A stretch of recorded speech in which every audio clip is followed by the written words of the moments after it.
Hello viewers, আশা করি সকলে ভালো আছেন। বাংলাদেশ পুলিশ কনস্টেবল টিআরসি নতুন জব সার্কুলার প্রকাশিত হয়েছে। তো যারা আবেদন করবেন, আবেদন শুরু হবে 1 তারিখ থেকে আগামী 24 জুলাই, অর্থাৎ এখনও আজকের থেকে সকাল 10টা থেকে শুরু হয়ে সামনে 24 জুলাই পর্যন্ত আপনারা আবেদন করতে পারবেন। এবং আবেদন করার জন্য আপনাকে হাইট হতে হবে 5 ফুট 6 ইঞ্চি, আর মহিলাদের ক্ষেত্রে 5 ফুট 4 ইঞ্চি।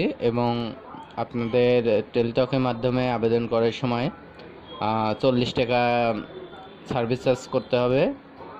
এবং আপনার আবেদন করার জন্য যে সকল প্রয়োজনীয় কাগজপত্র দরকার পড়বে, আপনার এইচএসসির সার্টিফিকেট, আপনার জন্ম নিবন্ধন, যদি এনআইডি থাকে তাহলে এনআইডি দিলে ভালো হয়।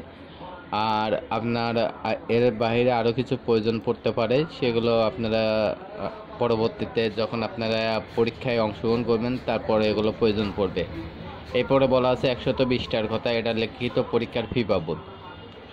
তো বুঝতেই পারছেন, খুবই বড় একটি সার্কুলার, সময় অনেক বেশি দিন পাবেন আবেদন করার জন্য। তাই আপনারা খুব সহজেই আবেদন করতে পারবেন আপনাদের মোবাইল ফোন দিয়ে, আপনাদের অন্য কোথাও যাওয়ার প্রয়োজন পড়বে না। আর এখানে আপনাদের জেলার নাম দেওয়া আছে, যে সকল জেলার প্রার্থীরা আবেদন করতে পারবেন, এবং কাগজপত্র যাচাই কবে হবে, লিখিত পরীক্ষা কোথায় হবে, মৌখিক পরীক্ষা কোথায় হবে, সমস্ত কিছু কিন্তু এখানে দেওয়া আছে। আপনারা এগুলো একটু ভালোভাবে পড়ে নেবেন। আমি জাস্ট এগুলো আপনাদের সঙ্গে একটু শেয়ার করছি। তো ভিউয়ার্স, আপনারা যারা আবেদন করবেন সরাসরি আপনার এখানে যে লিঙ্কটা দেওয়া আছে, এই লিঙ্কে গিয়ে কিন্তু আপনারা আবেদন করতে পারবেন। ঠিক আছে, এখানে আবেদন পদ্ধতি, নির্বাচন পদ্ধতি আছে, আবেদন পদ্ধতি আছে, এখানে গিয়ে আপনারা আবেদন করতে পারবেন। আপনাদের কোনো সমস্যা পড়লে সেটা আমার সঙ্গে শেয়ার করতে পারবেন, কমেন্ট বক্সে জানিয়ে দেবেন, আমি সমাধান করে দেবো।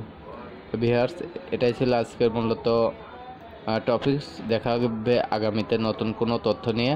আর এরকম নিত্য নতুন তথ্য পেতে আমাদের চ্যানেলটিকে সাবস্ক্রাইব করে পাশে থাকুন। ধন্যবাদ।